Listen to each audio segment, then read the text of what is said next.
आप लिखते हुए चलेंगे, मैं क्लास में रुकूंगा, जल्दबाजी नहीं है। ठीक है। ओके। नोट्स करते हुए चला ओके जाए सर। क्लास को। हाँ। तो फर्स्ट चैप्टर से शुरू करते हैं। फर्स्ट चैप्टर में क्या क्या चीजें होती हैं हमारे पास? कूलम्स लॉ, उसके बाद इलेक्ट्रिक फील्ड। इलेक्ट्रिक फील्ड में दो तरह का इलेक्ट्रिक फील्ड डाइपोल पे आएगा, एक्सियल और इक्वेटोरियल। इसके बाद इलेक्ट्रिक फील्ड ही गॉस थ्योरम के रास्ते निकलेगा। इसमें आपका शीट रहेगा, लाइन चार्ज रहेगा और स्फीयर रहेगा। स्फीयर में कंडक्टिंग स्फीयर रहेगा। बस। इसके बाद गॉस थ्योरम से फ्लक्स, या बिना गॉस थ्योरम के इलेक्ट्रिक फ्लक्स निकलेगा। ओके। Okay sir. ये फर्स्ट चैप्टर का कंटेंट है। इसमें सबसे पहली चीज क्या होती है? फॉर्मूले के अंदर फर्स्ट चीज, सबसे इंपॉर्टेंट चीज होती है डाइमेंशनल फॉर्मूला।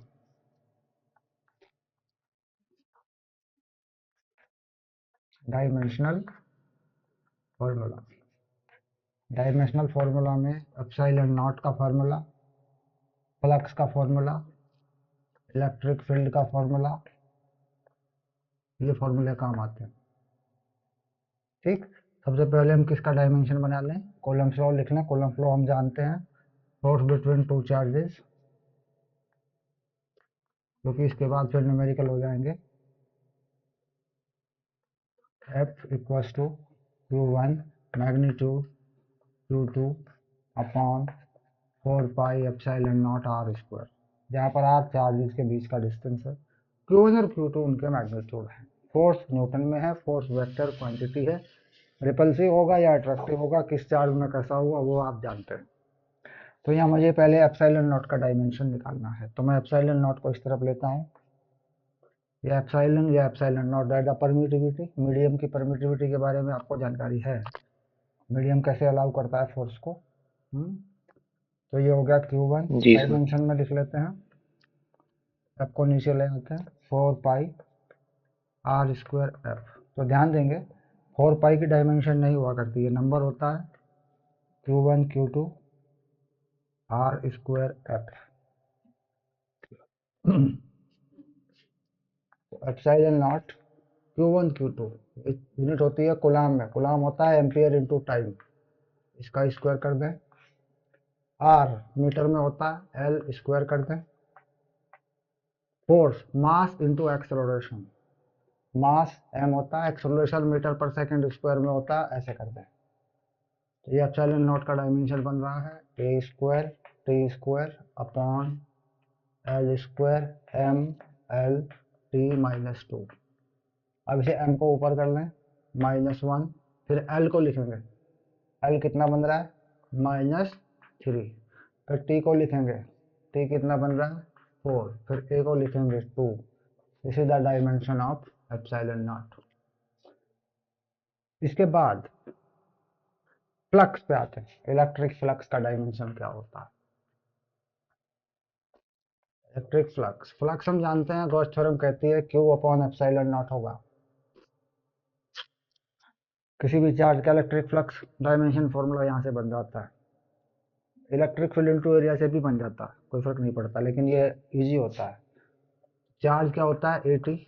एप्सिलॉन नॉट का डायमेंशन आपने अभी बनाया, m-1 l-3 t4 a square, ऐसे इन सबको ऊपर कर लीजिए।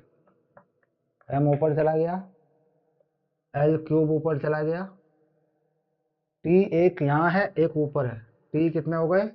5।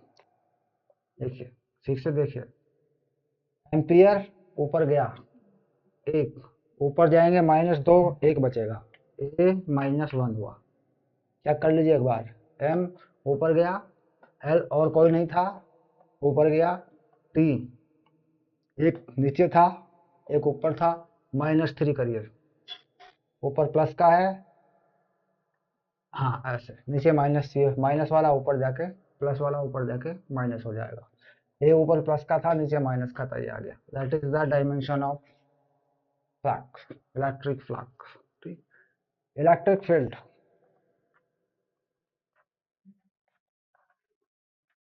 एक डायमेंशन फॉर्मूला पक्का मिलेगा वहां पे, हर चैप्टर में ऐसा ही होता है, एक डायमेंशन मिलती है वहां पे। क्लियर? इलेक्ट्रिक फील्ड क्या होता है? इलेक्ट्रिक फील्ड होता है फोर्स पर यूनिट चार्ज, ऐसे लिख देते हैं वेक्टर में इसको। फोर्स क्या होता है? M L T minus two, charge होता है ए टी। सॉल्व कर लेंगे, M L T minus two A minus one T minus one. ध्यान रखें एम एल टी की पावर माइनस थ्री हो चुकी है, ए की पावर माइनस वन रह गई है, बस। ये तीन डायमेंशन हैं जो पहले चैप्टर में यूज की जाती है। इनको नोट करें आराम से। नोट करने के बाद मुझे बताएं, नोट हो गया, डन हो गया, मैं आगे बढ़ूंगा। इस नोट्स को तैयार कर लें, इसे बना लें।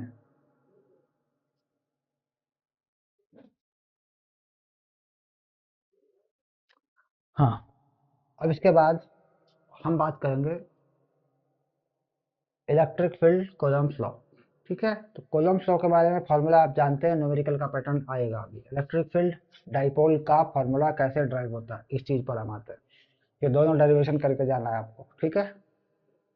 क्योंकि कोलम्ब्स लॉ का कोई जी सर। डेरिवेशन नहीं है। Electric field, electric field due to electric dipole. What is dipole? System of two equal and opposite charges. एक चार्ज कैसा पॉजिटिव रखा और एक चार्ज कैसा नेगेटिव रखा।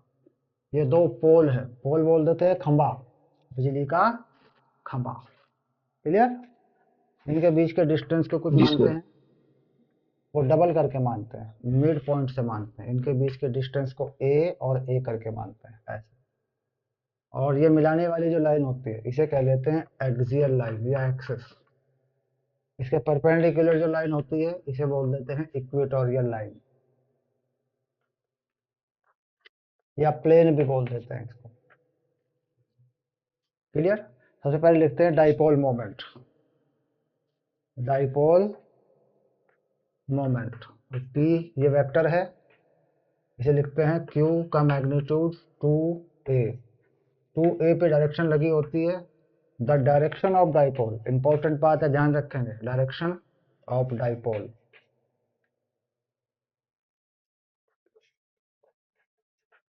Is from negative charge to positive charge. Okay, direction कहाँ होती है? नेगेटिव चार्ज से negative positive charge. Positive. Centre पे एक्टिवेट होता है डाइपोल, ऐसे ये डायरेक्शन ऑफ डाइपोल हो जाती है, ऐसे। क्लियर? Yes sir. तो डाइपोल मोमेंट क्या होता है? 2qa। अगर मैग्नीट्यूड में देख लो तो कितना हो जाएगा? 2qa, p की वैल्यू हो जाएगी। 2a क्या है? चार्ज के बीच का डिस्टेंस है। q किसी एक चार्ज का वैल्यू है। क्लियर? इधर का नोट हो चुका? Yes sir. Very good.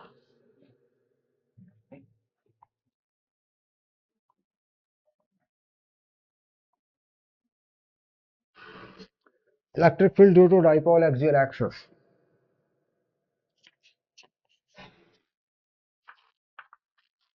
Axial line, इसके लिए एक फंडा होता है, हमेशा याद रखेंगे। इस तरफ मैंने पॉजिटिव लिया, इस तरफ नहीं लेते, इस तरफ ले लेते हैं पॉजिटिव को।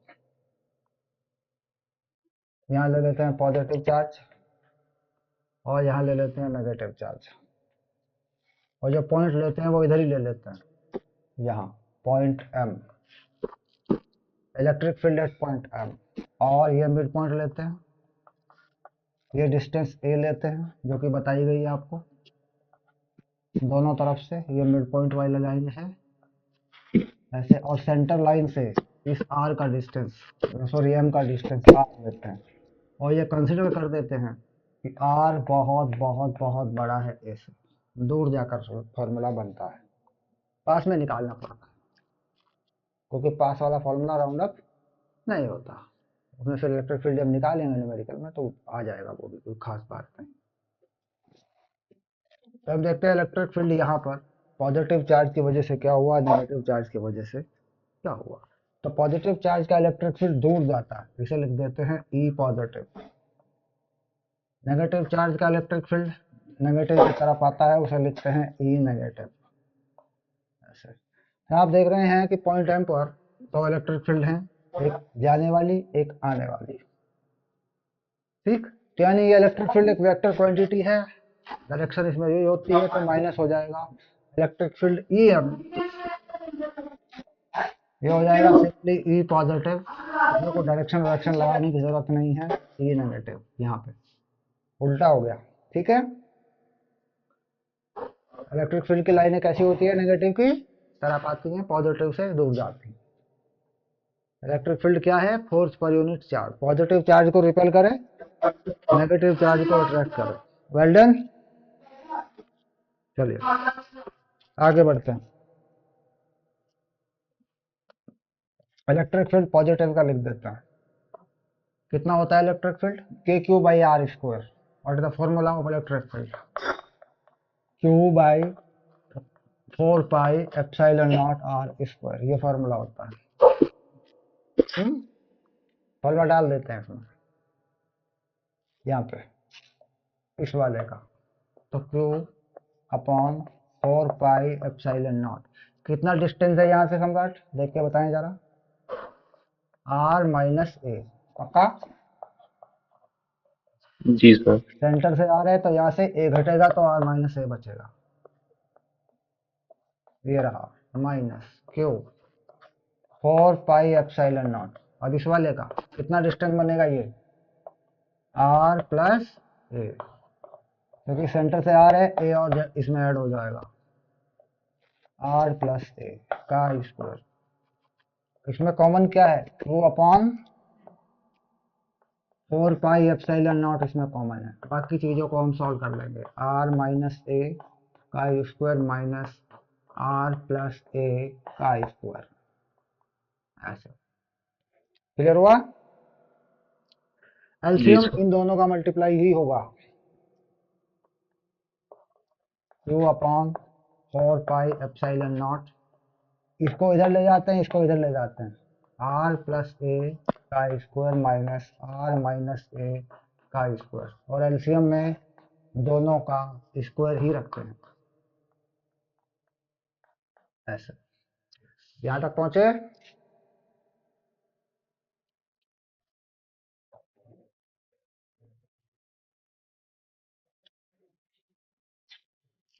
सॉल्व करते हैं, जो ऊपर के स्क्वायर है उन्हें खोल देते हैं,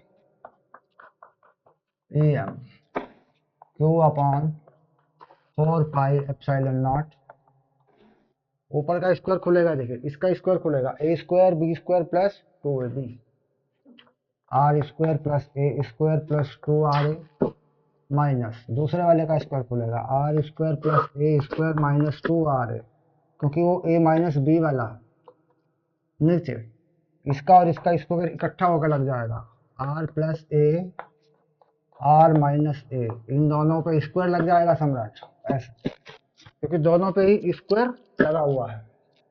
next q upon 4 pi epsilon naught, यहाँ से ये माइनस साइन अंदर घुस जाएगा, r square plus A square plus 2ra minus r square minus a square plus 2ra, sign बदल देगा ये इसका, a plus b a minus b, ये r square minus a square हो जाएगा, ये इतनी चीज, और इसके बाहर एक स्क्वायर ऊपर लगा हुआ, ये नंबर कट जाएंगे, कैंसिल हो जाएंगे, तो ये बचेगा क्यू 4ra, और ये r square minus a square का स्क्वायर, और यहाँ बाहर 4 पाई एप्सिलॉन नॉट। अब देखेंगे जरा, 2 बाहर लेंगे और 2QA इकट्ठा करेंगे, R को अलग करेंगे यहाँ से। इस तरीके से लिखेंगे इसको, 4 है तो 2QA अलग करेंगे, 2 अलग करेंगे, इस 4 के 2 टुकड़े करेंगे ताकि P लिखा जा सके। डाइपोल मोमेंट क्या था? P। और यहाँ पर राउंड अप कर देंगे, हमने कहा था R बहुत बड़ा है A से, तो A छोड़ देंगे यहाँ पे, यहाँ बना देंगे R की पावर 4, 4 पाई एप्सिलॉन नॉट। एक R इससे कैंसिल करेंगे, 2, इसे P लिख देंगे इसको, और 4 pi epsilon not R cube हो जाएगा, ये EM हो जाएगा। डायरेक्शन कहाँ पर है इसकी? डाइपोल मोमेंट की डायरेक्शन, इसकी डायरेक्शन इधर को आई है क्योंकि पॉजिटिव आया है, नेगेटिव तो नहीं आया, जी पॉजिटिव आया सर। है। पॉजिटिव वाला पास था, उसका ज्यादा होगा दूर जाने वाली। लेकिन डाइपोल की डायरेक्शन किधर है? डाइपोल की डायरेक्शन इधर है, ऐसे, तो उसकी डायरेक्शन का उल्टा है ये। तो यहाँ माइनस लगा देंगे, जी सर। ये बन गया फॉर्मूला।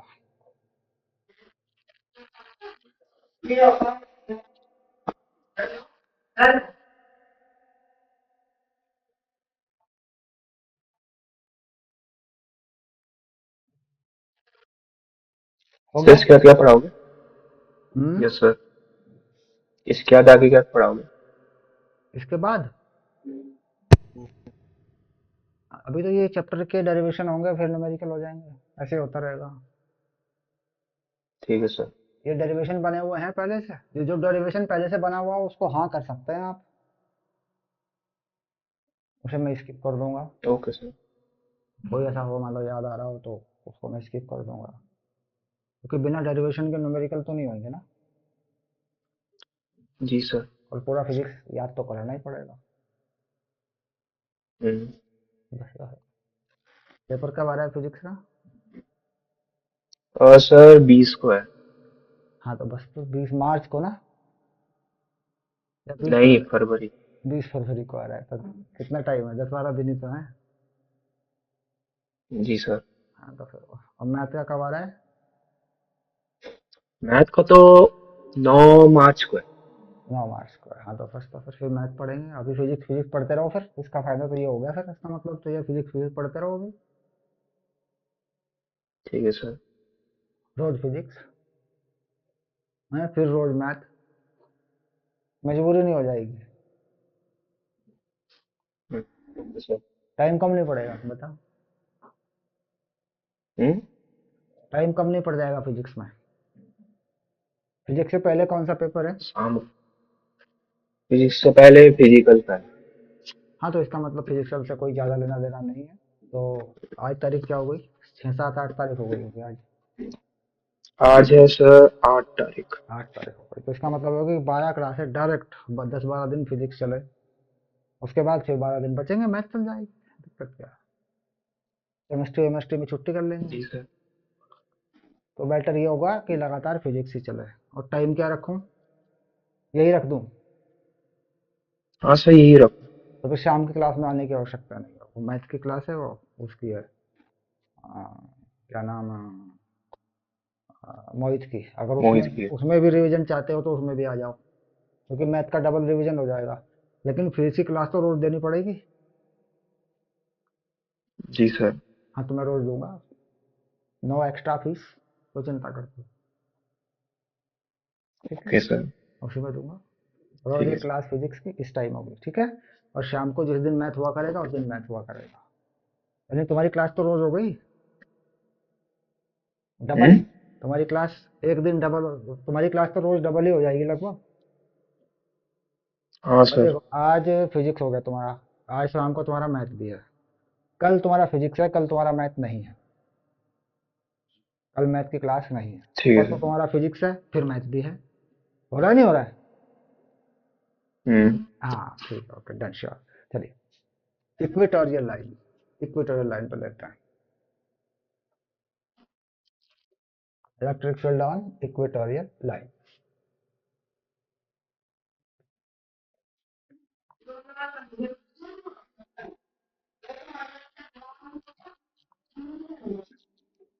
यहाँ कर देते हैं इस पॉइंट को हम मान लेते हैं सम्राट, और ये डिस्टेंस जो सेंटर से लिया करते हैं इसको आर ले लेते हैं, और ये डिस्टेंस पाइथागोरस से आर स्क्वायर प्लस ए स्क्वायर हो जाती है, ये भी इतनी ही हो जाती है, ये एंगल थीटा हो जाता है, ये भी थीटा ही हो जाता है।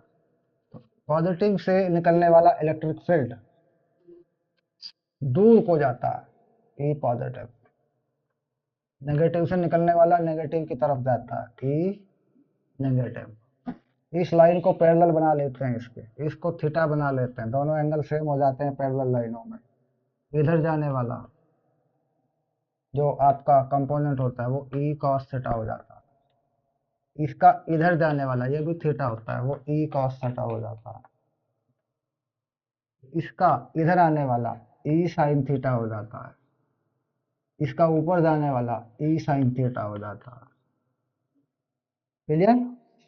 तो इधर ऐसे लिख दिया करते हैं y और x, तो हम कह देते हैं कि ई वाई जो है वो 0 है, क्योंकि दोनों ही, एक नीचे है ई साइन थीटा, एक ऊपर है। तो हमें क्या निकालना है, ई एक्स। तो कितना हो गया, E cos theta plus E cos theta. दोनों का ई सेम क्यों हुआ, क्योंकि चार्ज सेम है, डिस्टेंस सेम है, चार्ज अमाउंट में सेम है, साइन में उल्टे हैं, अमाउंट में सेम, इक्वल चार्ज। तो एक की डायरेक्शन कैसी हो गई, इधर को हो गई, पॉजिटिव वाले से दूर जाता है, नेगेटिव वाले की तरफ आता है, और ये एंगल थीटा हमने माना, थीटा की वैल्यू रख देंगे, तो हमारा फाइनल रिजल्ट आ रहा है 2e cos थीटा। ई का वैल्यू क्या होता है, किसी भी एक चार्ज के लिए लिख सकते हो, इसके लिए लिख लो या इसके लिए लिख लो, चार्ज और पॉइंट के बीच का डिस्टेंस, पहले उस चार्ज को लिख दो, बीच का डिस्टेंस लिख दो आर स्क्वायर प्लस ए स्क्वायर, और इसका अंडर रूट है तो अंडर रूट का स्क्वायर लगा के लिखो, बाद में कर देंगे फिर उसको सॉल्व ऐसे, और यहाँ लिखो 4 पाई एप्सिलॉन नॉट, और cos थीटा लिखो, तो 2q 4 पाई एप्सिलॉन नॉट। देखो इस स्क्वायर से ये हट गया, रूट कट गया सम्राट। cos थीटा की वैल्यू, cos थीटा की वैल्यू क्या होती है, बेस अपॉन हाइपोटेनस। तो बेस क्या है, ये बेस है इस ट्रायंगल के अंदर जो कि a है, और ये इसका हाइपोटेनस है, यानी a upon under root r square plus A square. अब ऊपर देखेंगे जरा ध्यान से, 2qa क्या बना, p बना, डाइपोल मोमेंट, तो इसे p लिख देते हैं, 4 पाई एप्सिलॉन नॉट। अब r बहुत बड़ा है a से, तो यहाँ से a छोड़ देंगे तो ये आर स्क्वायर बचेगा, यहाँ से a छोड़ देंगे तो आर स्क्वायर का रूट बचेगा, तो p 4 pi epsilon naught r, r square का रूट क्या होगा, आर हो जाएगा, रूट हट जाएगा इससे, ये बचेगा r cube e m. Direction किधर है इसकी सम्राट, इसकी डायरेक्शन किधर है, हाँ बेटा रख दीजिए, चाय रख दीजिए, इसकी डायरेक्शन किस तरफ को है, डाइपोल की डायरेक्शन इधर है, और इसकी डायरेक्शन इधर है, जो हमने लिया इस डायग्राम में, तो ये डायरेक्शन भी उल्टी है। ऐसे अगर हम इस पॉइंट को, एक्सियल वाले पॉइंट को इधर ले लेते तो डायरेक्शन सीधी हो जाती, जैसा हम डायग्राम बनाते हैं वैसी डायरेक्शन बता देते हैं, इन माइनस को लगाने की जरूरत भी नहीं पड़ती, ध्यान रहे। मैं यहाँ प्लस लगा सकता था अगर मैं उस पॉइंट को इस तरफ ले लेता, समझ में आ रही है बात। तो यहाँ पर क्या हुआ कि डायरेक्शन इधर जा रही है, देखिए, और उसकी डायरेक्शन भी इधर ही जा रही थी, क्योंकि मैंने पॉइंट इधर लिया था, इधर लेता तो डायरेक्शन इधर आ जाती। तो डायग्राम के अकॉर्डिंग डायरेक्शन बताई जाती है, याद नहीं किया जाता, जैसा डायग्राम है वैसी डायरेक्शन बन जाती है। और अगर डायरेक्शन ना लगाएं, सीधा वैल्यू भी लिख दें, यहाँ तक लिख दें, डायरेक्शन लगाएं, डायरेक्शन ना लगाएं, वेक्टर फैक्टर ना लगाएं, यहाँ तक लिख दें, ठीक है, लेकिन डायरेक्शन में गलती ना करें तो भी आपको फुल मार्क्स मिलते हैं। कोई प्लस माइनस मत लिखिए, सीधा ई लिख दीजिए, पी लिख दीजिए, बस इसको सीधा लिख दीजिए e m 2p 4 pi epsilon naught r cube, इसको सीधा लिख दीजिए e m p upon 4 pi epsilon naught r cube. बस ये झंझट मत पालिए, क्योंकि वहां भूल गए तो गड़बड़ हो जाएगी। क्लियर? नोट करिए इसको आराम से बैठ के, दोनों डेरिवेशन को नोट करिए। डॉट चूज स्क्रीनशॉट लिखो इसको बैठ के आराम से, क्योंकि याद अभी होगा ये।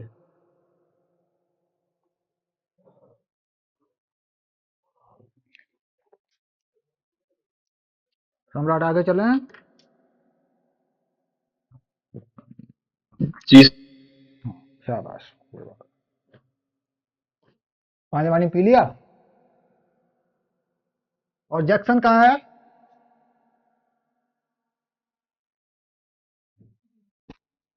सर अभी निकल। जैक्सन कहाँ है? जैक्सन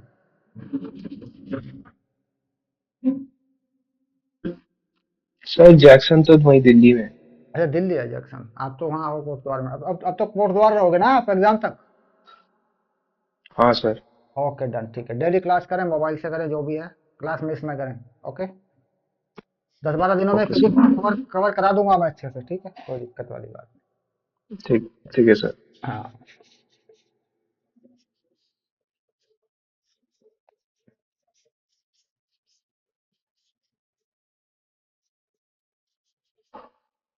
चलिए इसके बाद हमने कहा था electric flux and Gauss theorem और उसके application. Electric flux,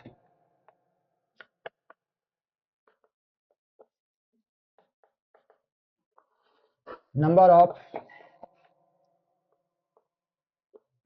electric field lines passing through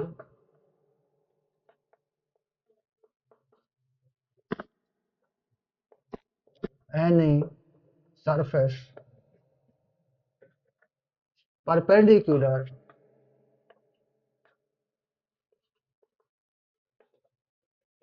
to the plane of surface। Okay, ये डेफिनेशन रहेगी, कोई डेफिनेशन को नहीं पूछा करता।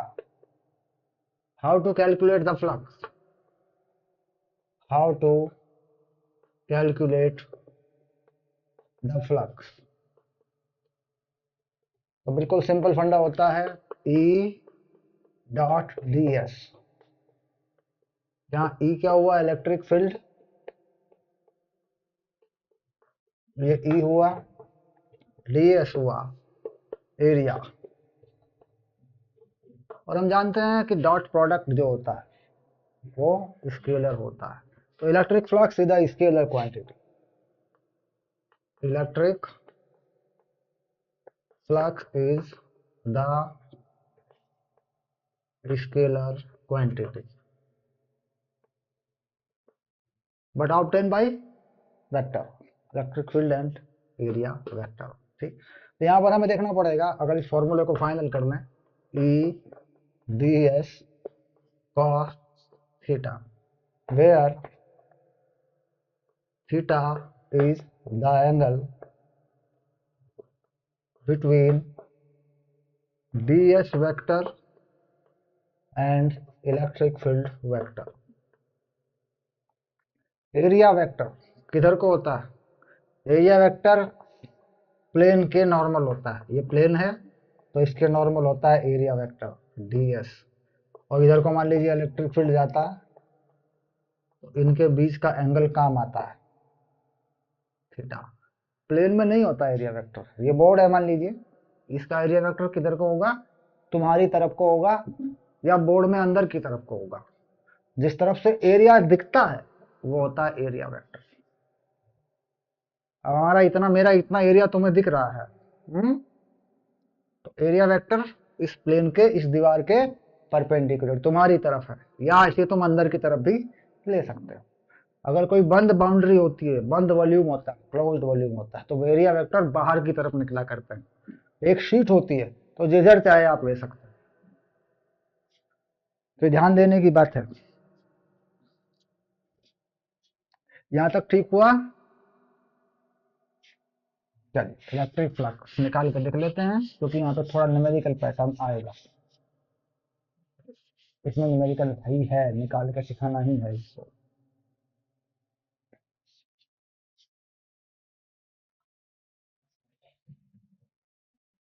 तो इन्होंने कहा इलेक्ट्रिक फील्ड जो है वो है हमारे पास 5 I cap plus 2J cap 10⁴ newton पर coulomb passing through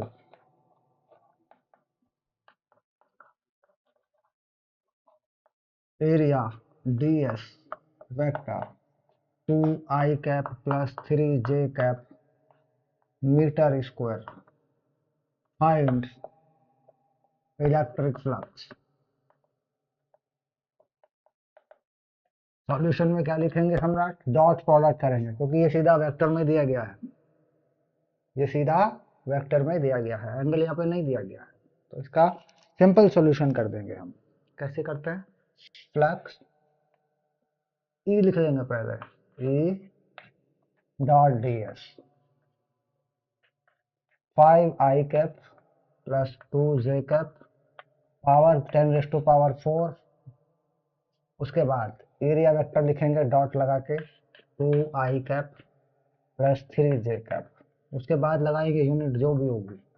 I dot I1 होता है, तो 5 2 जा 10 प्लस, यहाँ भी प्लस है यहाँ भी प्लस है, 3 2 जा 6 10⁴ मल्टीप्लाई में इलेक्ट्रिक फील्ड की यूनिट न्यूटन पर कूलम है, एरिया की मीटर स्क्वायर है, that is the unit of flux.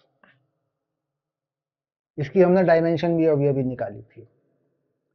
तो कितना फ्लक्स आ गया? 16 इंटू 10⁴ न्यूटन पर coulomb metre square. Simple most important example है, बहुत आता है,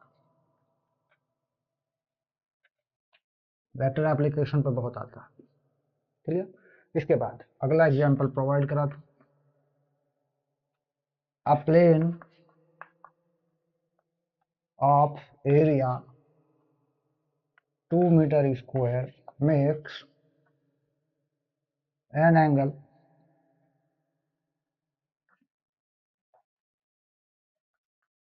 60 degree with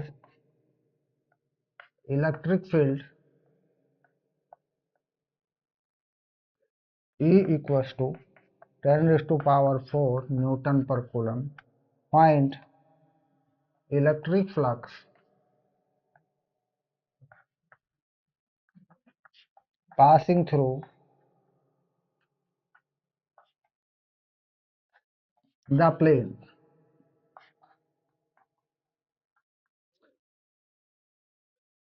एक प्लेन है जो 60 डिग्री का एंगल बनाता है इलेक्ट्रिक फील्ड से, तो एंगल प्लेन के साथ नहीं लगता। सम्राट ध्यान रखेंगे, एंगल प्लेन के साथ नहीं लगता, प्लेन के परपेंडिकुलर लगता है, क्योंकि ओके सर। प्लेन के परपेंडिकुलर होता है। तो कंफ्यूजन, ऐसा क्वेश्चन कंफ्यूज करता है जिसमें एंगल प्लेन के साथ दिया हो। ओके, ये जगह प्लेन है, उसके साथ एंगल दिया हुआ है, तो कितना लगेगा एंगल? 30 डिग्री लगेगा, 90 में से माइनस करके। प्लेन के साथ एंगल दिया है सम्राट, ये देखो ये वाला एंगल दिया है, और ये एंगल पूरा कितना होता है? 90। ये दिया हुआ है 60, तो ये कितना बचेगा? 30। याद रखना। क्लियर? अगर एरिया के साथ एंगल देगा तो डायरेक्ट लगेगा थीटा, ई ए कॉस थीटा। अगर प्लेन के साथ देगा तो 90 में से माइनस करके लगेगा, ठीक है, 90 माइनस थीटा लगेगा। तो यहाँ पर क्या यूज करेंगे? फ्लक्स